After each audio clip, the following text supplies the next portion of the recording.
पप्पू का रेडियो खराब हो गया। खोल कर देखा तो अंदर चूहा मरा हुआ था।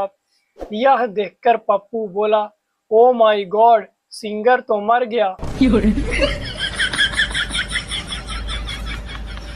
，इंसान का दिमाग 24 घंटे काम करता है, सिर्फ वह 2 बार ही बंद हो जाता है। पहला एग्जाम के समय और दूसरा बीवी पसंद करते समय। 有人，जूता छिपाई की रस्म शादियों में सालियां करती है, पर पता नहीं मंदिरों में ये रस्म कौन से साले करते हैं। 有人，वो उदास बैठे पानी में पत्थर मार रहे थे। एक मेढक निकलकर बोला, पानी में आ तेरी उदासी उतारूं। साले अपनी वाली के चक्कर में मेरी वाली का सर फोड़ दिया। 有人，आप चाहे कितनी भी बॉडी बना लीजिए, कितना भी जिम जाइए, पर सुबह नहाते वक्त शैम्पू का पाउच दांतों से ही फोड़ना पड़ता है। 有人，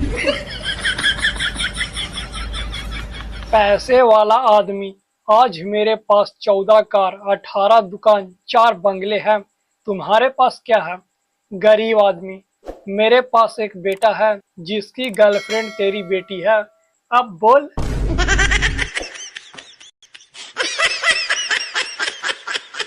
कुछ लोग वाकई हमारी जिंदगी में अदरक की तरह होते हैं। उनकी अहमियत उन्हें कूटने पर ही पता चलता है। 有人， शराबी और सांप जितने मर्जी टेढ़े मेढ़े चले, अपने घर में वो सीधे ही घुसते हैं। 有人， एक बार यूपी में रहने वाले एक बाप ने जेल में बंद अपने बेटे को पत्र लिखा, बेटा मुझे खेतों में आलू बोना है, लेकिन मैं बूढ़ा हो गया हूँ, इसलिए खेतों में खुदाई नहीं कर पा रहा हूँ। काश कि तू यहाँ होता तो हम मिलकर आलू बो देते। अब मुझे अकेले ही पूरा खेत खोदना पड़ेगा। बेटे ने वापस पत्र लिखा, बाप तू पागल हो गया है क्या? तू खेत मत खोदना, वहां मैंने हथियार छुपा रखे हैं। अगर तूने खेत खोद दिए तो मैं बर्बाद हो जाऊंगा। लेटर भेजते ही दूसरे दिन कई पुलिस वाले उस किसान के खेत पर गए और हथियार ढूंढने के लिए पूरा खेत खोद डाला, लेकिन वहां उन्हें एक भी हथियार नहीं मिला। बेटे ने वापस पत्र लिखा, बापू अब तू खेत में आलू बो देना, मैं जेल से तेरी इतनी ही मदद कर सकता हूँ। भाई बिहार का हूँ, सेवा बाप की नहीं करूँगा तो कैसे चलेगा।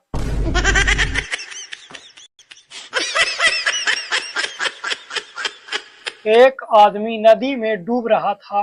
वो जोर जोर से चिल्लाया, गणेश जी बचाओ, गणेश जी बचाओ। गणेश जी आए और नदी किनारे नाचने लगे। आदमी, प्रभु आप नाच क्यों रहे हो, मुझे बचाओ। गणेश जी मुस्कुराते हुए बोले, तू भी तो मेरे विसर्जन में बहुत नाच रहा था, आता माजी सटक कली।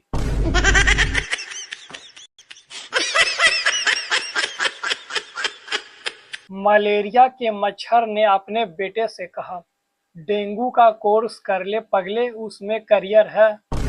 有人， दो कॉकरोच आईसीयू में एक दूसरे के बगल में बेड पर जख्मी हालत में एडमिट थे। एक ने दूसरे से पूछा, हिट या चप्पल? दूसरे ने जवाब दिया, नहीं यार, ये लड़कियां भी देख देख कर इतना चिल्लाती हैं कि हार्ट अटैक आ गया। 有人， हरियाणा में दादा और पोते का प्यार। दादा, छोरे छिप जा, तेरी मास्टरनी आने लग रही है। पोता, दादा तू भी छिप जा, मैंने तेरे मरने पर 1 हफ्ते की छुट्टी ले रखी से। 有人， बिहार रोडवेज प्रशासन को शिकायत मिली कि बिहार रोडवेज के कंडक्टर बहुत बदतमीजी से बोलते हैं।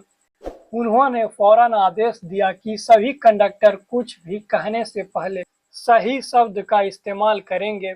दूसरे दिन एक बस में कई आदमी चढ़ गए और दरवाजे पर लटक ली। थोड़ी देर बाद कंडक्टर आया और बोला, कृपया करके आगे न मर लियो।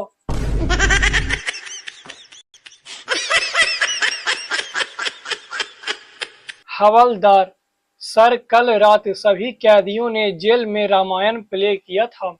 जेलर, ये तो अच्छी बात है, इसमें इतना परेशान क्यों हो रहे हो?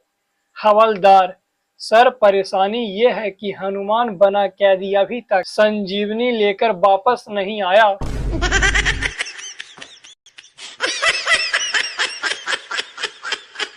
हाल ही में हमारे पड़ोस में एक बूढ़े सज्जन रहने आए। काफी खुश मिजाज और जवान दिल लगते थे।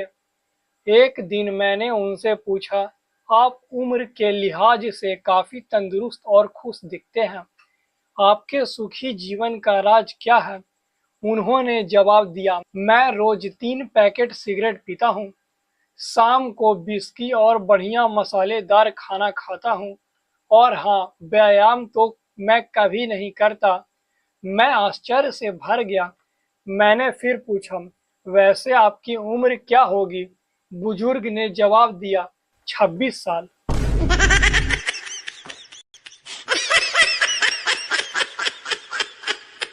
आपको पता है कि पॉपकॉर्न को गर्म तवे पर रखने पर वो उछलते क्यों हैं?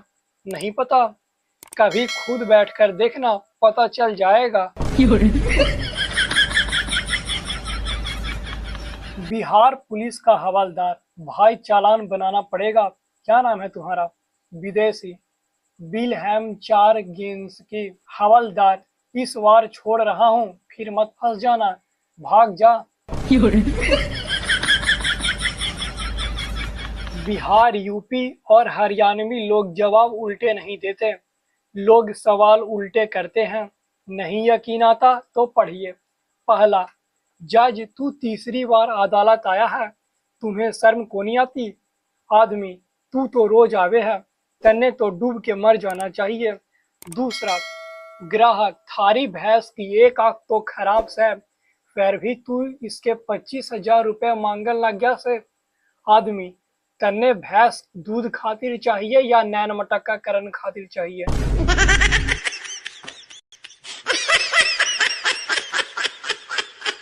हजाम ताऊ, बाल छोटे करने हैं के ताऊ बड़े कर सके है के? 有人， अगर आपको हमारे चुटकुले से थोड़ी सी भी हंसी आई हो तो चैनल को सब्सक्राइब करके जाएं और बेल आइकन ऑल पर सेलेक्ट कर लें। हम आपको ऐसे ही हंसाते रहेंगे। धन्यवाद।